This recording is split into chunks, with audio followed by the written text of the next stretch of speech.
तो हम पहुंच चुके हैं 2012 जहां पे उस्मान ने एंट्री करी दुबई में। 30 कंट्रीज के मुख्तलिफ ट्रेनीज को उस्मान ट्रेन कर चुके हैं। वो क्या कहते हैं कि कुंदन बनने के लिए आपको आग में जलना पड़ता है। मेरी पाकिस्तान में सिर्फ 2 ट्रेनिंग्स हुई थी और वो भी बस जैसे हुई थी वो अब खैर कि अगर आप जॉब हंट पे स्पेशली मिडिल ईस्ट में आए हुए हैं और आप ये 100-200 प्रिंट आउट निकाल के आप निकलते हैं कि मैं हर ऑफिस में ड्रॉप करता जा रहा हूँ, तो वो सारी सीवी जो है वो कचरे की नजर हो जाती है। South Koreans are not very good in doing the management. They are more like a dictator. एक ऑर्गेनाइजेशन जो कि US Florida Miami based organisation है, Beckman Coulter, you can Google it, तो इट्स लाइक $1 बिलियन ऑर्गेनाइजेशन। और उसमें से only 50 to 55 इनके chief trainers हैं और उन ट्रेनर्स में से एक हमारा पाकिस्तानी, एक हमारा कराची वाला, एक हमारा सर सैयद का साथी उस्मान जाफरी है। Beckman Coulter में I was the first Pakistani to be hired in Middle East operations. Disposable items collect किए, डिस्ट्रीब्यूटर उसको दिए और वो पेमेंट खा गया। मतलब डिस्ट्रीब्यूटर से पेमेंट ली, सामान दिया और वो पैसे कंपनी में जमा करने के बजाय खा लिया। सबकी खैर, सबका भला, सबके भले में अपना भला। अगर मैं वो ज़माना याद करूँ यार, हमारे पास समोसे खाने के पैसे नहीं होते थे उस्मान। डॉक्टर खुर्शीद साहब, उनकी क्लास से 90% तो डर लगता था, 10% हम समझने की कोशिश करते थे कि कहीं से ऊपर से जूता उड़ता हुआ ना आ जाए। यूनिवर्सिटी की बात कर रहा हूँ मैं कुछ बगैर नाम लिए कुछ लोगों की एग्जांपल देता हूँ कि जो आए नए और जब आपसे पहली दफा मिले तो उन्होंने भाई करके आपको मुखातिब किया, जब जॉब लग गई तो बोला और क्या हाल है तुम्हारे, खैरियत से हो?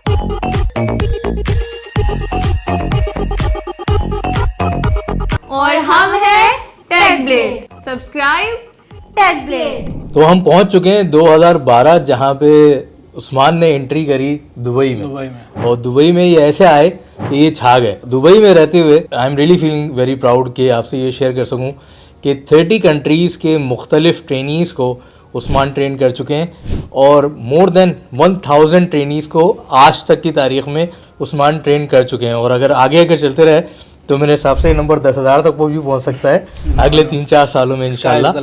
हाँ, स्काई इज़ द लिमिट।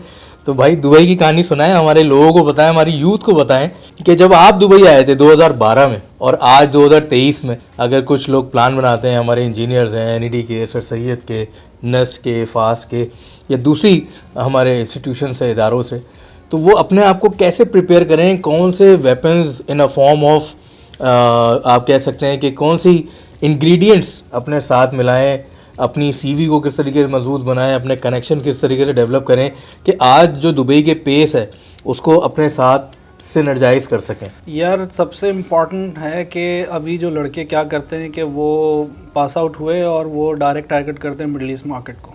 सही है। एक्सपीरियंस नहीं लेते लोकल। सही है। Local experience is very important.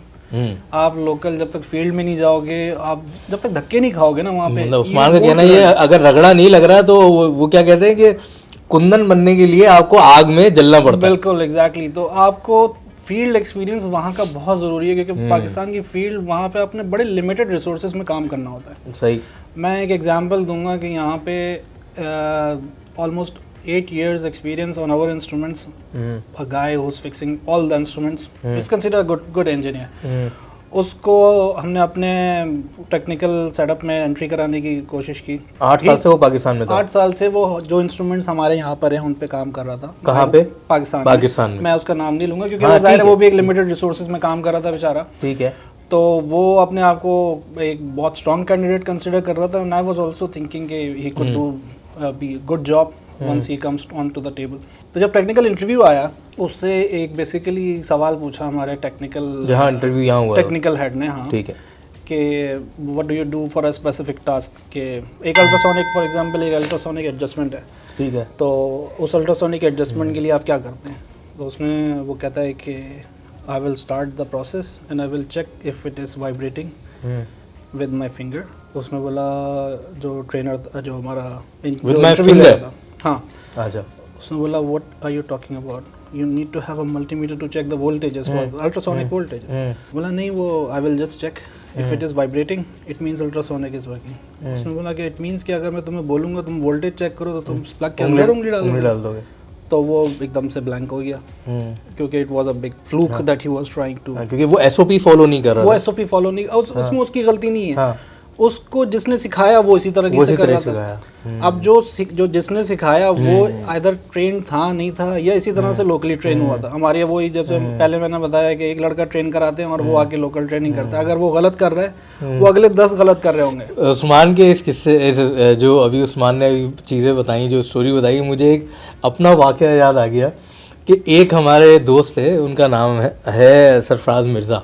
आज वो होते हैं मेरे ख्याल से सऊदी में और बहुत बड़े इक्विपमेंट के ऊपर काम करते हैं. वो इक्विपमेंट ही कोई समझे 40-50 करोड़ रुपए का इक्विपमेंट आता है साइक्लोट्रॉन के ऊपर, और बहुत कम लोग हैं. तो उनकी इंटर्नशिप हुई थी कराची से दारुल सेहत हॉस्पिटल लाहौर. ठीक है, तो वो जब लाहौर से आए ना तो हमने पूछा हाँ भाई कैसी रही तुम्हारी इंटर्नशिप. तो सरफराज हमें बताते हैं कि यार बड़ी ज़बरदस्त ट्रेनिंग थी और मैं तो अब चलते फिरते आईसी बता सकता हूँ कि कौन सी आईसी ख़राब है. मैंने कहा अच्छा भाई ये कैसी चीज़ है, मतलब IC is like a integrated circuit, आपको ऐसे कैसे पता चल जाता है कि वो आईसी ख़राब है. कहता है यार मुझे एक बड़ी टेक्निकल बात पता चली है, वहाँ जो एक इंजीनियर था वो बहुत बड़ा ट्रेनर था और उसने हमें एक चीज़ बताई. हमने कहा अच्छा भाई ऐसी कौन सी चीज़ है जो हम छठे सेमेस्टर तक हमने नहीं पढ़ी कि चलते सर्किट में आप बता दें कि कौन सी आईसी ख़राब है. उसने कहा यार वो थूक लगा के आईसी चेक करता है.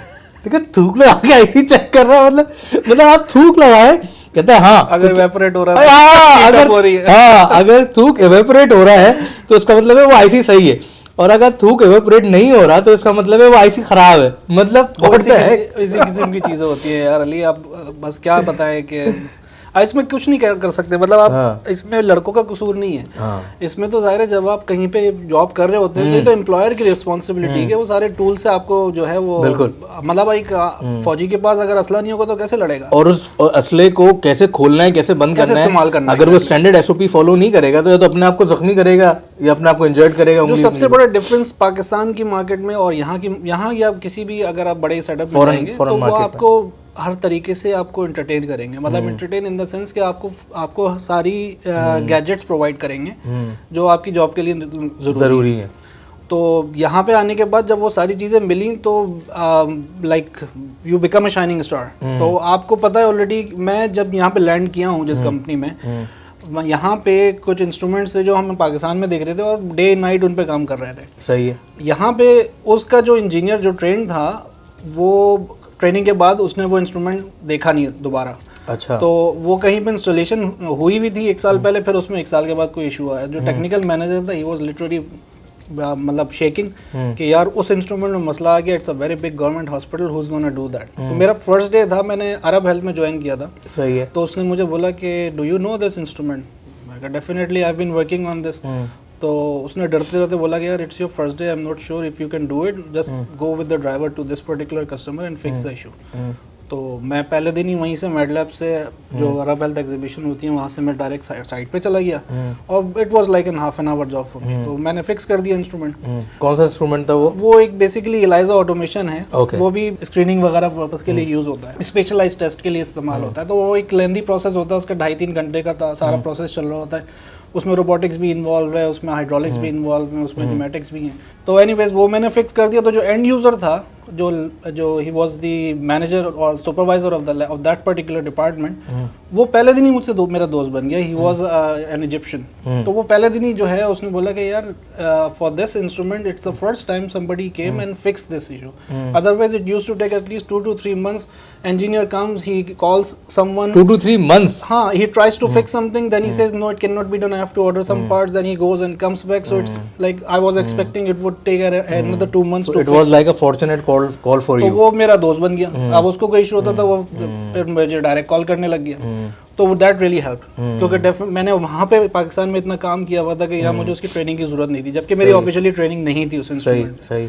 मेरी पाकिस्तान में सिर्फ 2 ट्रेनिंग्स हुई थी और वो भी बस जैसे हुई थी वो अब खैर it's again a long story. सही है। तो बस वो काम कर करके सीखा था, फील्ड का रगड़ा वहाँ पे खाया हुआ था, तो यहाँ की फील्ड कुछ लगी नहीं। सही। यहाँ पे आपको लग्जरीज मिल रही हैं, मतलब ड्राइवर अवेलेबल था, आप ड्राइवर के साथ जा रहे हैं, क्योंकि आप वहाँ पे हमें पता होता था कि भाई अगर मैं मेट्रो यूज़ करूँगा, टैक्सी यूज़ करूँगा तो it's going to take long time. तो वो ड्राइवर से सेटिंग बना ली उसने, वो लेके जाता था, फिर कहीं पे मेट्रो यूज़ कर ली, same time driving licence start कर दिया। सही है। ड्राइविंग लाइसेंस के बगैर life is miserable without a car. बिल्कुल ऐसे ही दुबई सऊदी में ड्राइविंग लाइसेंस बगैर तो बहुत। फॉर बिगिनर्स और for newcomers it's recommended, we can only recommend कि at least take 2 years, a couple of years experience in Pakistan, then plan to move। तो जब आप मूव करें तो आपके बास्केट में कुछ होना चाहिए आगे प्रेजेंट करने के लिए, तो वो एक प्लस पॉइंट होता है। सेकेंडली आपकी टाइम सिलेक्शन बड़ी इंपॉर्टेंट है, बहुत काउंट करती है कि आप किस टाइम पे यहाँ पे आ रहे हैं। हाँ, दुबई और सऊदी, मिडिल ईस्ट के लिए स्पेशली। फिर आपकी जो है सोशल नेटवर्किंग, अब तो आज के वो टाइमिंग भी बता देना कि वो लास्ट क्वार्टर और first quarter is considered as the best time to, यानी अक्टूबर, नवंबर, दिसंबर और जनवरी, फरवरी, मार्च, these are the month if you are planning for job hunt in Middle East। और ये मिडिल ईस्ट के सारे जीसीसी कंट्रीज में ऐसा ही है। इसका रीजन बीइंग कि मौसम अच्छा होता है पहली बात एग्जैक्टली मौसम अच्छा होता है, फाइनेंशियल ईयर खत्म हो रहा होता है, फिर नई हायरिंग हो रही होती है। तो जितनी भी कंपनीज हैं उनको अपने टारगेट्स मीट करने होते हैं, तो लास्ट क्वार्टर में सबसे ज्यादा जोर लग रहा होता है। तो उस वक्त ज़ाहिर हेड काउंट की ओपनिंग होती है कि भाई अब कोई प्रोजेक्ट मिल गया तो इंजीनियर्स चाहिए, हायरिंग स्टार्ट हो जाती है, जो बेस्ट ऑप्शन अवेलेबल है उसको हायर कर लिया जाता है। सही। फर्स्ट क्वार्टर में ये होता है कि आपको नए टारगेट्स मिल चुके होते हैं, अब आपने प्लानिंग करनी होती है, प्लानिंग करने के लिए फिर ज़ाहिर फील्ड फोर्स उसी तरफ से प्लान होती है, तो फिर एफिकेंसीज निकलती है। सही। तो डिस्ट्रीब्यूटर्स भी बहुत सारे हैं यहाँ पे, बहुत सारे biomedical engineers, I think more than 100 engineers from Sir Syed University are here who are working. और पिछले कुछ दिनों में, कुछ महीनों में ही कहूँगा कि कुछ थोड़ी सी हिलजुल भी नज़र आई है कि लड़के कुछ सपोर्ट कर रहे हैं, कुछ ग्राउंड्स बना रहे हैं अगले आने वालों के लिए। अच्छी बात है। तो social networking is very important, और अगर आप वहाँ स्ट्रगल नहीं करके आओगे तो आप यहाँ की स्ट्रगल बर्दाश्त नहीं कर सकते। और ये लोग समझते नहीं है, जब उनको ये बातें बताते हैं ना, वो समझते हैं कि हम उनको डिस्करेज कर रहे हैं या डिमोटिवेट कर रहे हैं, हम चाहते नहीं कि वो यहाँ। जरा सी आपकी टाइमिंग ऊपर नीचे होती है, अगर आप गर्मियों में आ गए तो आप यहाँ की गर्मी नहीं बर्दाश्त कर सकते। बिल्कुल। तो अगर आपने स्ट्रगलिंग वहाँ नहीं की तो यहाँ की स्ट्रगलिंग आपके लिए बहुत डिफिकल्ट हो जाएगी। तो बस ये 2-4 चीज़ें जो प्लान करें, एटलीस्ट अपनी सीवी जो है स्ट्रॉन्ग बनाएं, सोशल नेटवर्किंग या प्रोफेशनल नेटवर्किंग वेबसाइट्स जो हैं उन पे अपना स्ट्रॉन्ग सीवी बनाए, वो स्पेशली लिंक्डइन। हाँ, वो डेफिनेटली वो उसी वक्त स्ट्रॉन्ग होगा ना जब आपके पास प्रोफेशनल एक्सपीरियंस हो। बिल्कुल।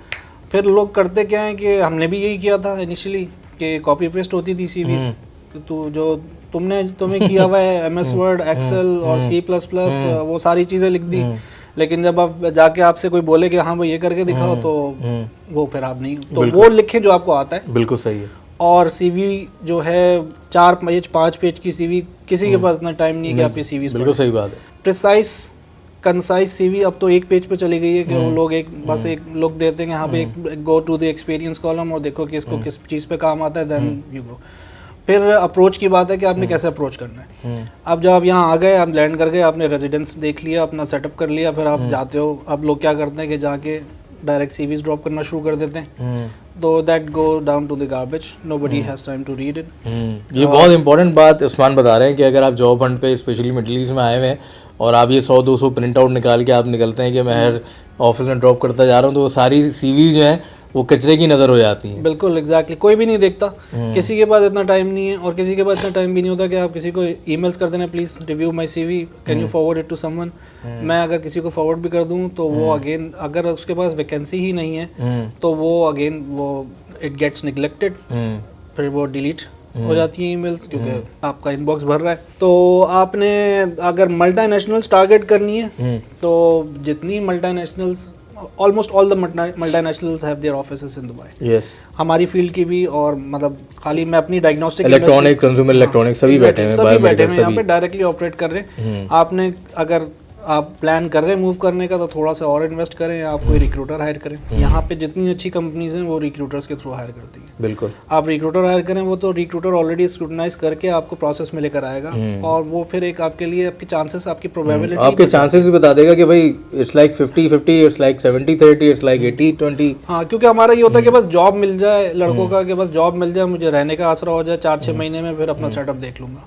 तो वो फिर अगर आपको स्टार्ट ही अच्छा नहीं मिलता तो फिर बहुत कम आगे फिर मसले बढ़ते चले जाते हैं। क्योंकि फिर अगर आप बहुत ज्यादा डिले करके आ रहे हो, जैसे मेरी टाइमिंग ऐसी थी कि मैं आया हूँ जनवरी में और मेरी अगस्त में शादी थी, तो मेरे पर बड़ा प्रेशर था कि मुझे शादी करनी है और लिटरली पाकिस्तान में कोई सेविंग नहीं थी, वो हो भी नहीं सकती थी, वो भी नहीं सकती थी उस जमाने में। उस सैलरी के ऊपर। तो आप शादी करनी है, अगस्त में शादी प्लान हो गई है, फाइनल हो गई है, मैं जनवरी में आया हूँ, लेकिन मैंने यहाँ पे 6-8 महीने में इतने पैसे कर लिए थे कि एटलीस्ट वलीमे का खर्चा निकल जाए। तो वो शादी भी की, हनीमून भी किया, सभी कुछ किया, अल्लाह का शुक्र है। फिर आने के बाद 1 साल के बाद जॉब स्विच की, तो वो भी बड़ा अच्छा सेटअप था। वो एक और दूसरी मतलब आई वाज लकी इनफ कि मुझे डायरेक्टली एक मल्टीनेशनल में जॉब मिल गई। सही है। तो वो एक साउथ कोरियन कंपनी है, उनसे भी अभी तक अल्लाह का शुक्र है जितनी कंपनी छोड़ी है सबसे अच्छे रिलेशनशिप है। आप क्या समझते हो, एक बात ऐड करूंगा कि एंट्री से ज़्यादा एग्जिट इंपॉर्टेंट रखता है? बहुत ज़्यादा, बहुत ज़्यादा। मैं बिल्कुल इस चीज़ को बहुत सही मानता हूँ। You never know. हाँ, never close any door. हाँ, we must not close any door.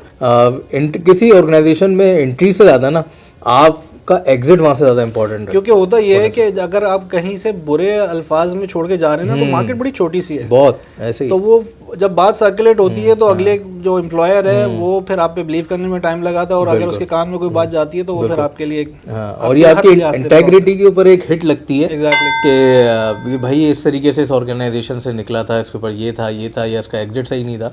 तो घुस तो जाते हैं आप लक की बुनियाद पे अपनी एफर्ट्स के ऊपर, लेकिन जब आपको एक नई अपॉर्चुनिटी मिलती है, आप you are really very excited, आपको पैसे ज़्यादा मिल रहे होते हैं, पोजीशन अच्छी मिल रही होती है, ऑर्गेनाइजेशन का कल्चर अच्छा लग रहा होता है, तो आप दूसरी अपनी प्रेजेंट ऑर्गेनाइजेशन को निगलेक्ट ना करें उस वक्त। अपना जो लास्ट वर्किंग बॉस है या जो मैनेजर है उसके साथ अच्छे रवाबित के साथ एक अच्छा एग्जिट प्लान करें। तो we can not plan our entry but we can plan our exit. Exactly, ठीक है ना? 100%। तो वो जो एग्जिट है ना एक ऑर्गेनाइजेशन से दूसरी ऑर्गेनाइजेशन शिफ्ट का, तो ये जो शिफ्ट है बिटवीन 2 ऑर्गेनाइजेशन के करंट ऑर्गेनाइजेशन से नेक्स्ट न्यू ऑर्गेनाइजेशन का जो एग्जिट है, it should be very concise and very refined.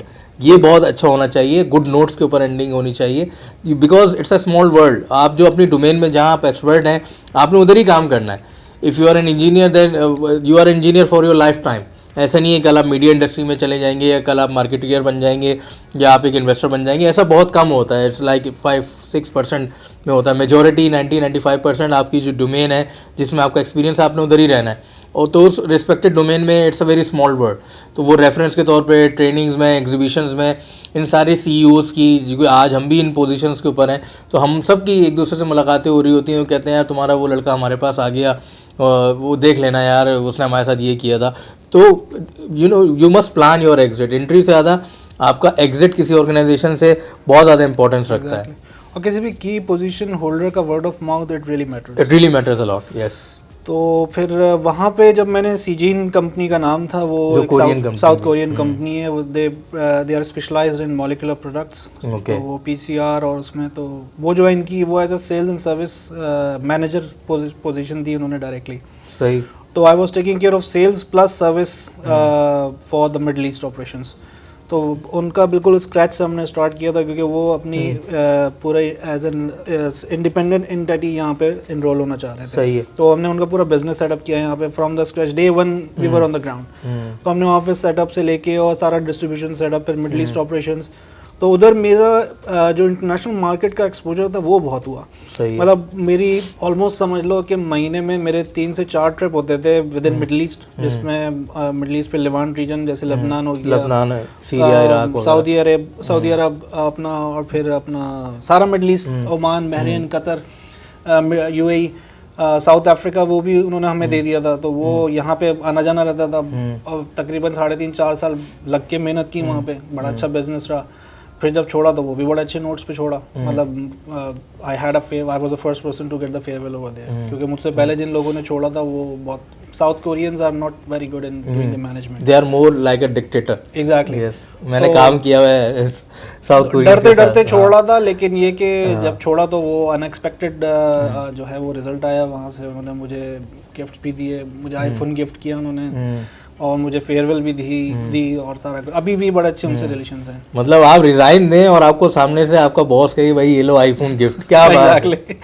तो वो एक सरप्राइज था। या तो वो चाहता था कि उस्मान तुम वहां से निकल जाओ, आई डोंट नो, ऐसा तो नहीं था। नहीं, बड़ा अच्छा टाइम गुजारा वहाँ पे। अभी भी मतलब अभी भी रिलेशंस सारे जो उनके रीजनल मैनेजर्स हैं जिनसे रहा उस टाइम पे, तो वो अभी भी आते हैं, दुबई विजिट करते हैं, तो उनसे संगत लगती है, तो एक अच्छा बड़ा अच्छा रिलेशनशिप है। तो उसके बाद फिर ज्वाइन किया, फिर बेकमैन कुल्टर ज्वाइन किया, और Beckman Coulter again another multinational, it's a very big organisation, very big organisation, almost 10,000 employees globally, और उस 10,000 में से 0.1% are the trainers, like 0.01 I believe, तकरीबन 50-60 ट्रेनर्स हैं ग्लोबली, तो I am part of the trainers team now. तो अल्हम्दुलिल्लाह, it's a big achievement. आप ये समझें कि एक ऑर्गेनाइजेशन जो कि US Florida Miami based organisation है, Beckman Coulter, you can Google it, कि आपको उनके सेटअप का अंदाज़ा हो जाएगा, या विकीपीडिया पे आप देखें तो इट्स लाइक $1 बिलियन ऑर्गेनाइजेशन, और पूरी दुनिया में 10 से 12,000 इनके एम्प्लॉयज़ हैं, और उसमें से ओनली 50 to 55 इनके चीफ ट्रेनर्स हैं, और उन ट्रेनर्स में से एक हमारा पाकिस्तानी, एक हमारा कराची वाला, एक हमारा सर सैयद का साथी उस्मान जाफरी है। तो it's a proud moment for all of us. Thank you Usman for giving us this pride. Thank you Ali for giving this opportunity. I never expected that I will be on a podcast ever. But नहीं, thank you for this नहीं, opportunity. you deserve it, you deserve it. तो Beckmann Coulter में I was the first Pakistani to be hired in Middle East operations. Great. और for service. तो मैंने start किया as a service engineer, और पूरी Beckmann की प्रोडक्ट लाइन पे मेरी फिर ट्रेनिंग्स हुई। तो यहाँ पे ये है कि मल्टीनेशनल्स आपको हर तरह से इक्विप करती हैं। ट्रेनिंग मेरा बॉस ने मुझे बोला कि just these are the calendars, whatever suits you select and go, do all the arrangements. तो वो फिर इंडिपेंडेंट कर दिया। बॉस बहुत अच्छा मिला। तो क्या नेशनलिटी थी बॉस? जॉर्डेनियन बॉस था। He resigned recently, like not recently, almost 2 years back. तो he went back Jordan, but again आप जेंटलमैन, मतलब वो बंदा जो रियली केयर्स अबाउट यू। तो वो ये खाली मतलब ये नहीं होता था कि ये you have to do it, वो ये होता था कि let's discuss and do it. तो वो टीम प्लेयर, मतलब just name it, he was the best second boss I could ever get. तो खैर anyways, more like your mentor, exactly, उसने तुम्हें एक साथ ग्रो गाइड करता था बेसिकली कि this is not the way, this should be the way, do it. या a boss should lead you. Yes exactly. कोई खराब सिचुएशन हो, अच्छी सिचुएशन हो, you must have, you are having your back, you know, कि कोई है मेरे साथ में, अगर कुछ हो भी गया तो कोई। आमिर भाई की बात एक याद आती थी। आमिर भाई बोलते थे कि देख अपने जो तूने लड़के रखे हुए ना, मैं जब मैनेजर बन गया था वहाँ पे, तू मुर्गी ना बन कि चूजों को अपने पैरों में छुपा ले, इनको एक्सपोज होने दे। एक्सपोज मतलब इनको जाने दे, इनको सीखने दे।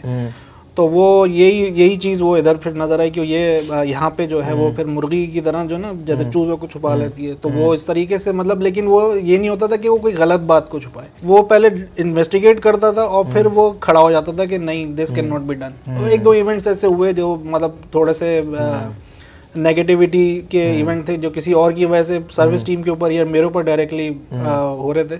लेकिन ये कि जब बॉस ने मेरे इन्वेस्टिगेट किया और देखा कि नहीं भाई इसमें तुम्हारा कोई वो नहीं है, तो फिर उसने स्टैंड लिया। और फिर मुझे पता भी नहीं उसने पीछे क्या किया, but I was out of the story. तो एनीवेज पूरा मतलब चांस मिला फ्रंट फुट पे खेलने का। अल्हम्दुलिल्लाह सीखा मशीनों को और एक्सपीरियंस गेन किया। फिर जिनसे ट्रेनिंग ली, जिन्होंने ट्रेन किया था, तो हमारा बेसिकली ट्रेनिंग सेंटर म्यूनिख में है अभी भी। तो हम लोग जर्मनी में हमारा तकरीबन मेरे it was like a second home. Almost 10-12 times I travelled there for different trainings. तो वो ट्रेनिंग्स अटेंड की। उसके बाद फिर जिन इंस्ट्रूमेंट्स पे काम किया, जिनकी ट्रेनिंग्स अटेंड की, तो हमारे यहाँ बेसिकली एक पूरा प्रोसेस होता है which you have to go through to become a trainer. Not everybody can become a trainer, so you have to go through a special process. तो आपने उसका थोड़ा फील्ड एक्सपीरियंस गेन करना है। फिर एक सीनियर ट्रेनर जो होगा वो आपको मॉनिटर करता है, वो डिफरेंट सेशंस देखता है, फिर वो एक पूरा पूरी एक एसओपीज हैं कि आपकी कितनी अटेंडेंस रही, उसका स्कोर क्या रहा, इवैल्यूएशन होती है, फिर आपकी रिपोर्टिंग होती है, केपीआईज होती हैं। बिल्कुल। इट्स जस्ट लाइक कि आपने एक तरीके से दोबारा पढ़ाई स्टार्ट कर दी। जी बिल्कुल। उसमें ये होता है कि आपने एक क्लास अटेंड करनी है एज अ ट्रेनिंग। फिर उसमें वो आपको कुछ टॉपिक्स दे देगा जो वो मॉनिटर करेगा कि यू आर डूइंग राइट और रॉन्ग। नेक्स्ट सेशन में वो 50% आपसे ट्रेनिंग करवाएगा, फाइनल सेशन में वो 100% करवाएगा और फिर खाली मॉनिटर करेगा। तो मेरे कुछ सेशंस ऐसे रहे जो ट्रेनर्स जर्मनी से यहाँ पर आए जिन्होंने मुझे सर्टिफाई किया, कुछ सेशन ऐसे रहे जो यूएस वालों के साथ डायरेक्टली वर्चुअली यूएस टीम के साथ किए, क्योंकि कुछ प्रोडक्ट्स हैं जो यूएस में डेवलप हुए हैं, तो the developers were there and they were monitoring, तो इस तरीके से पूरा प्रोसेस चला। सही। तो then I became a trainer, और फिर almost 2 years now I'm doing the trainer's job before that। तो बेकमैन कुल्टर का जो बीच का फेज रहा उसमें पहले started off working within UAE, फिर थोड़ा एक्सपीरियंस गेन करने के बाद रीजनल सपोर्ट पे आ गए। उसमें होता था कि कहीं पे कोई नई इंस्टॉलेशन आ रही है तो ये सारी अपना जीसीसी कंट्रीज, अफ्रीका, ये सब आ गया। एग्जैक्टली। तो उधर फिर ये ट्रैवलिंग रहती थी, कहीं पे इंस्टॉलेशन के लिए जा रहे हैं, फिर वो एक डिफरेंट फील्ड मिली। एक बहुत लिमिटेड लड़के हैं हमारी फील्ड में भी जो टोटल लैब ऑटोमेशन पे काम कर रहे हैं। पाकिस्तान में भी अभी इतने ज़्यादा यूनिट्स नहीं है, लेकिन ये कि total lab automation it's an entirely different concept. It's automating the overall process of samples being processed. तो उसमें फिर आईटी भी इन्वॉल्व है, उसमें रोबोटिक्स भी इन्वॉल्व है, उसमें इलेक्ट्रॉनिक्स भी है, उसमें हाइड्रोलिक्स भी है, आर्टिफिशियल इंटेलिजेंस भी है, एग्जैक्टली एआई भी है। तो अब now I am training for total lab automation. Great. I'm training for the middleware, that is the IT part.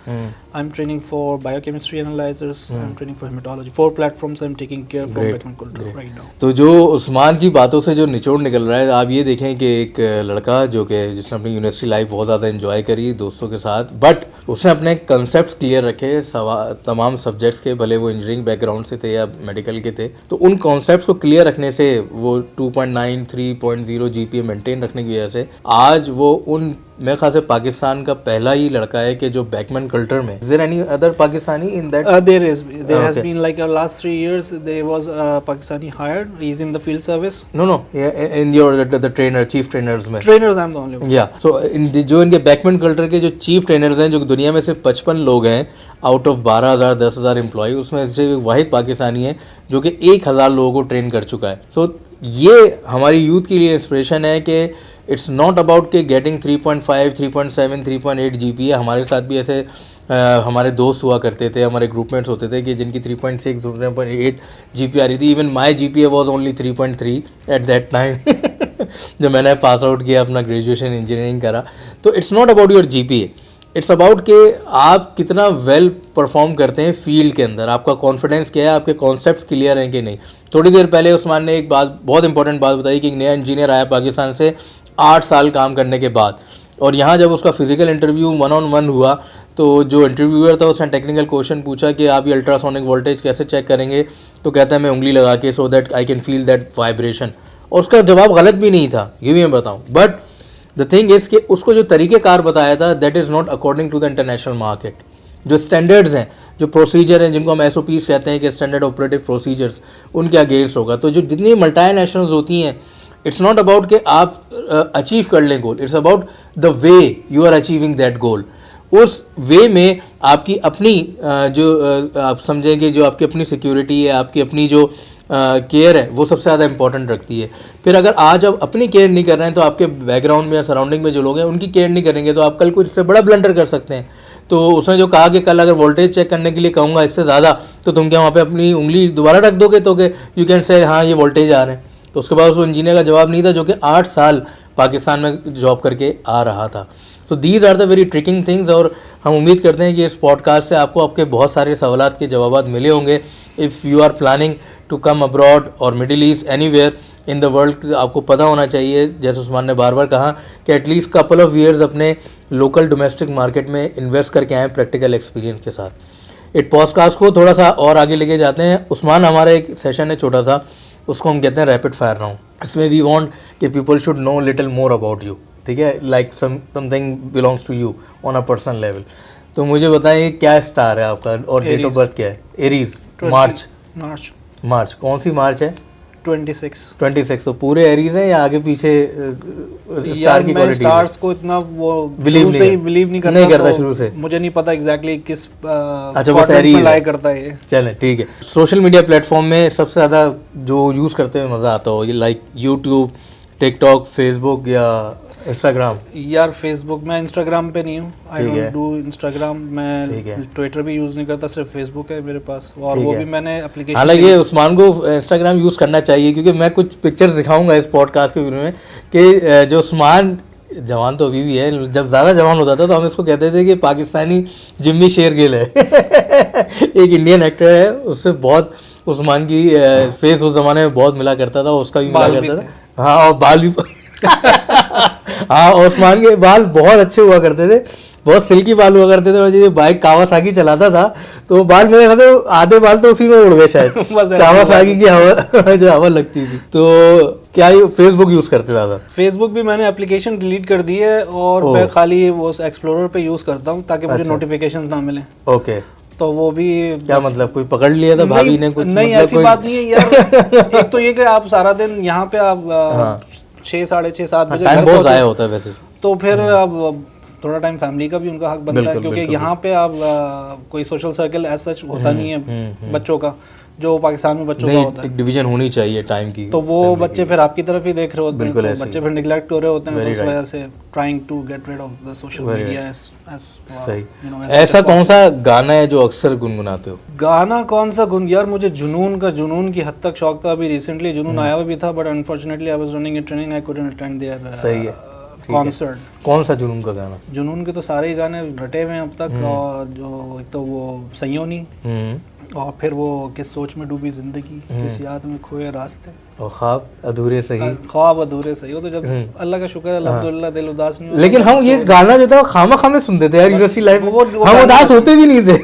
वो गाने ऐसे हैं कि वो, क्योंकि यूनिवर्सिटी लाइफ तुम्हें पता है अली हमारी कैसी गुजरी। हम 12 लड़के जब एक जगह बैठे हो, एक जगह का नाम फुर्सत चौक पड़ा है, तो वहाँ पे ऑपोजिट जेंडर डरते डरते गुजरता था, ऐसे पास तो आना कोई लड़की उस चौक के करीब नहीं आती थी जब ये 12-14 लोग बैठे होते थे। तो वो बस वो फिर हम सारे वहाँ बैठे हुए, हमारे सारे एक से एक बड़े फनकार थे सारे, माशाल्लाह अब तो बड़े अच्छे सेटल्ड है सब फनकार, लेकिन अभी भी हैं सारे फनकार सारे अभी भी तो बड़े फनकार हो गए। हाँ, तो बस यही चलता था। Is there any person in your life कि मौका नहीं मिल सका उसका इनफ थैंक करने का, और आज हमारे प्लेटफॉर्म के जरिए अगर आप you would like to thank anyone in your life?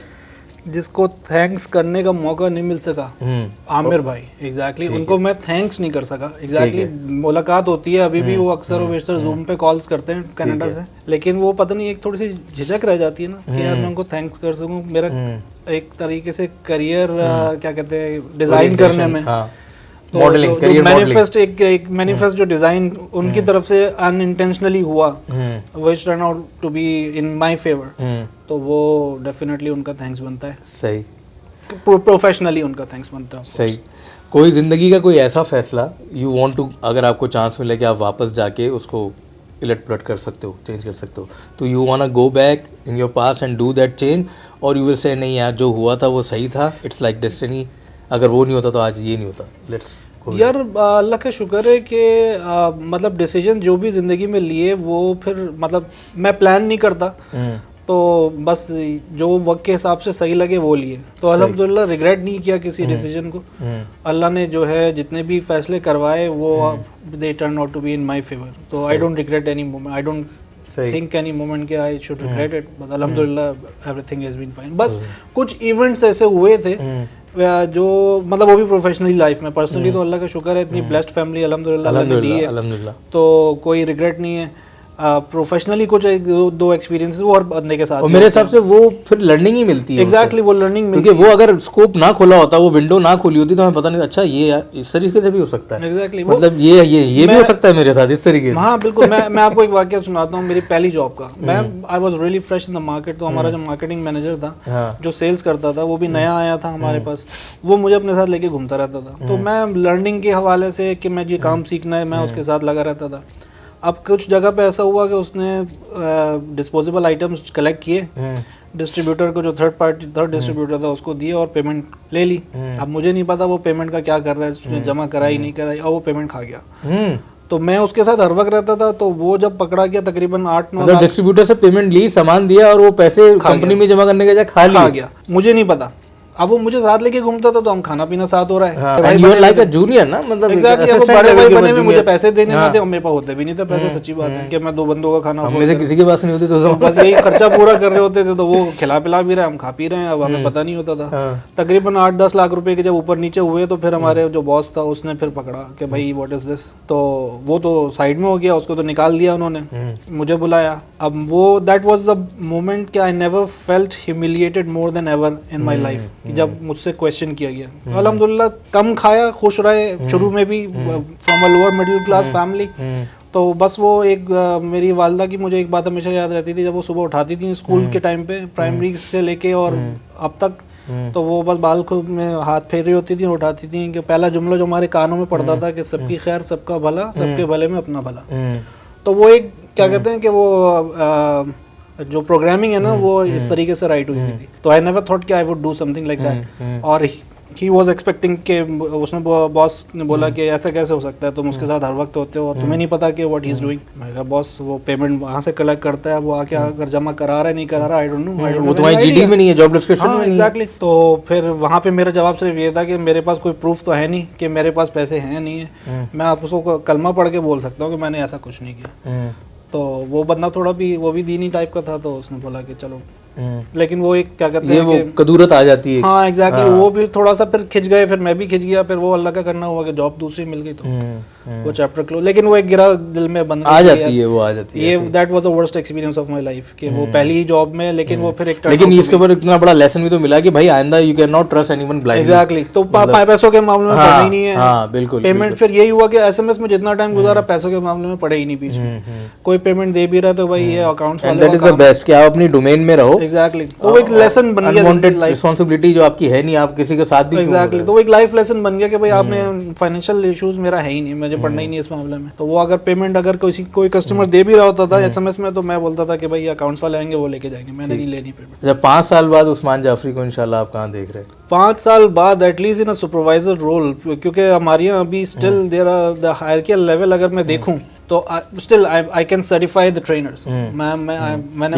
Basically training trainers, यानी मतलब ये अभी जो है ये ट्रेनिंग द ट्रेनर, मतलब अभी he is the chief trainer in, तो ये जो है ये अब नॉर्मल ट्रेनीज को ट्रेन नहीं कर रहे होते हैं, ये उन ट्रेनर्स को ट्रेन कर रहे हैं जिन्होंने ट्रेनी को ट्रेन करना है। तो व्हाट आई एम आस्किंग के नेक्स्ट 5 साल बाद आई एम नॉट सेइंग कि इसी कंपनी के साथ, मतलब ओवरऑल आप अपने आप को कहाँ देख रहे हैं जिंदगी में? यार लाइफ अल्हम्दुलिल्लाह बड़ी सेटल है, शुक्र अल्हम्दुलिल्लाह। तो मैं सच कोई प्लान तो करता नहीं हूँ, बस ये कि जैसी हंसी खुशी गुजर रही है, प्रोफेशनल डेवलपमेंट भी साथ साथ चल रही है। आई पर्सनली बिलीव कि I took an early decision to become a trainer, क्योंकि जब आप एक ट्रेनर बन जाते हो तो आपके पास काफ़ी सारी विंडोज बंद भी हो जाती हैं, क्योंकि जो आपको फील्ड एक्सपीरियंस मिल रहा है नए प्रोडक्ट लॉन्च में, तो वो एक आपकी थोड़ी सी एक विंडो आप मिस कर रहे होते हो। लेकिन हमारे यहाँ ये कि basically now I am part of global product development, तो उसमें जो भी कोई नया प्रोडक्ट आ रहा है, जितनी इनोवेशन होगी उसमें आप एग्जैक्टली, तो आपने उसके ट्रेनिंग मटेरियल्स भी बनाने हैं, आपने उसके ट्रेनिंग कोर्सेज भी डिज़ाइन करने हैं, तो that is also another field के आप उसमें भी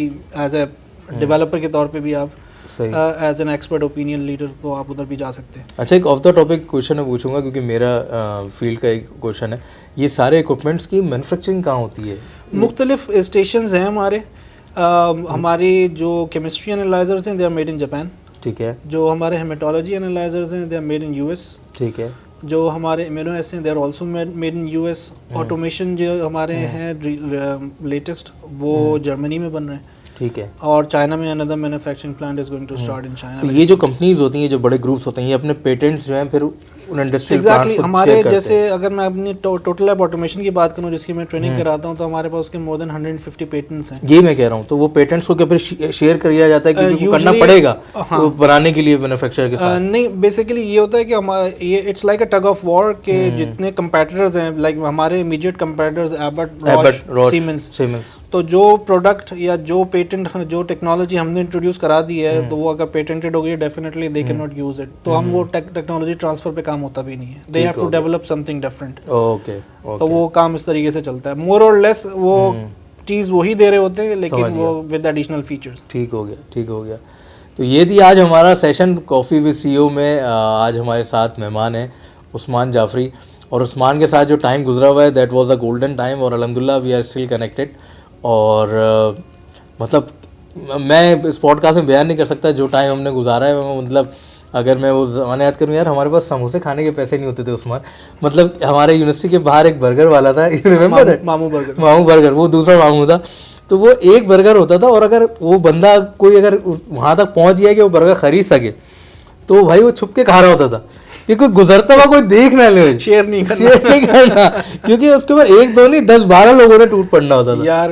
पता नहीं ये बात पॉडकास्ट में करनी चाहिए कि नहीं। हम लोग यूनिवर्सिटी के स्टूडेंट्स थे, लेकिन हम लोग स्मोकिंग करते थे।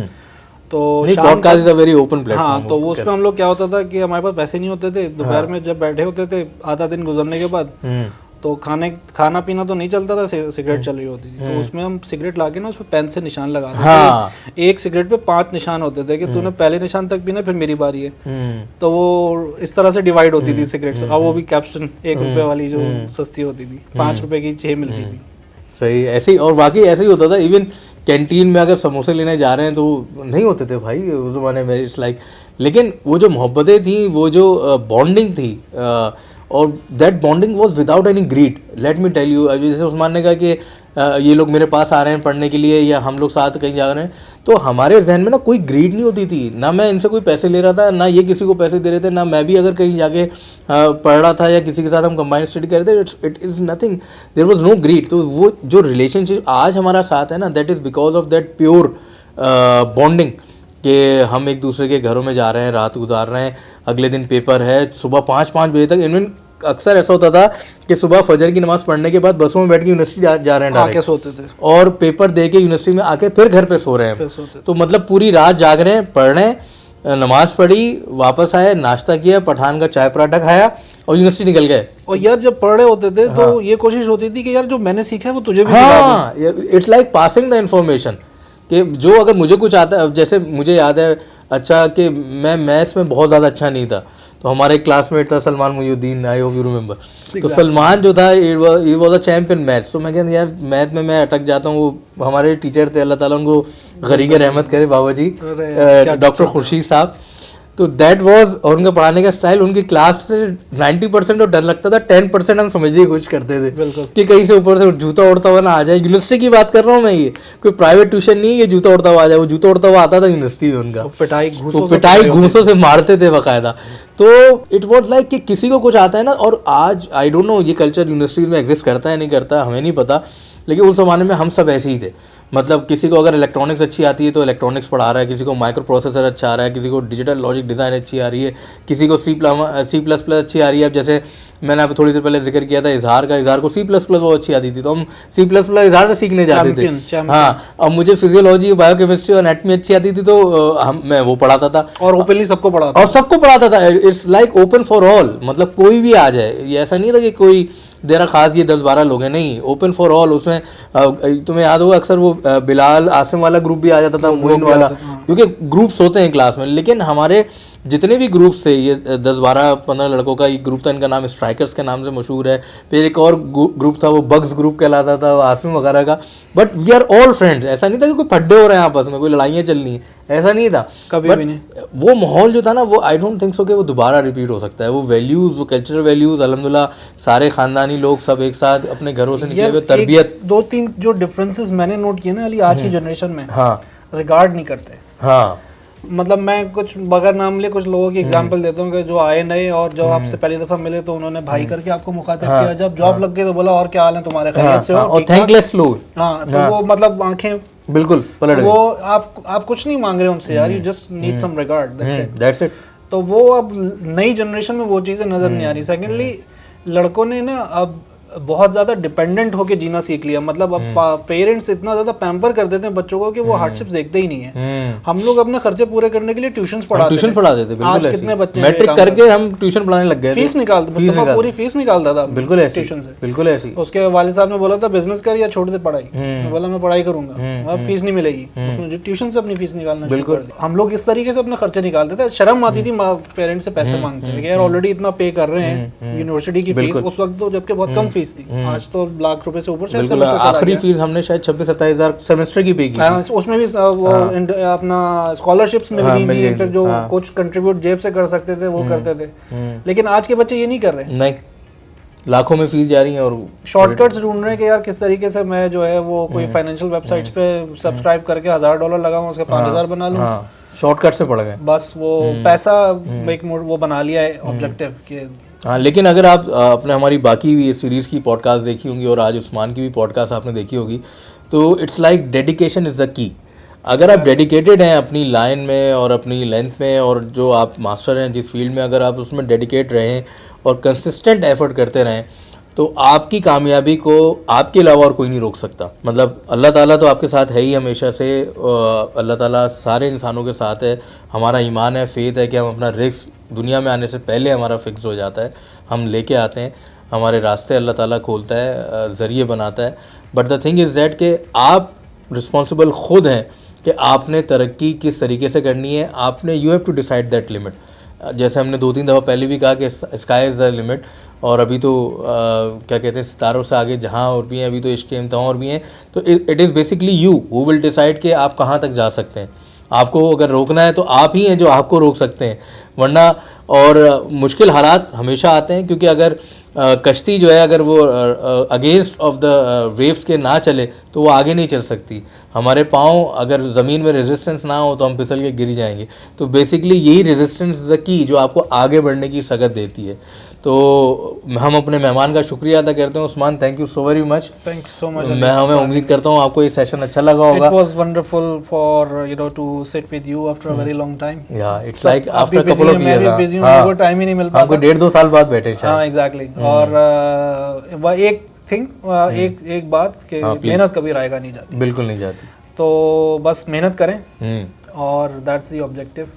कि पैसे मिले ना मिले इनिशियली, डेफिनेटली जो देखें जो मुकद्दर में पैसा लिखा है ना वो मिलके रहेगा, तो छीन नहीं सकता। ऐसे ही तो आप मेहनत करते रहें, जो मुकद्दर का लिखा है वो मिलेगा ज़रूर, इंशाल्लाह। मेहनत करते रहें। बिल्कुल ऐसे ही। सो इसी अपनेपन के साथ आप सबसे इजाज़त चाहते हैं।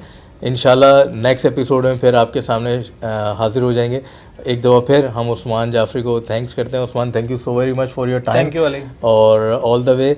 और मुझे बहुत दिनों से शौक़ था, मैंने उस्मान को फ़ोन किया कि यार मैं भी जेटेक्स दुबई के ऊपर आ रहा हूँ, तो I would like to have couple of hours from you.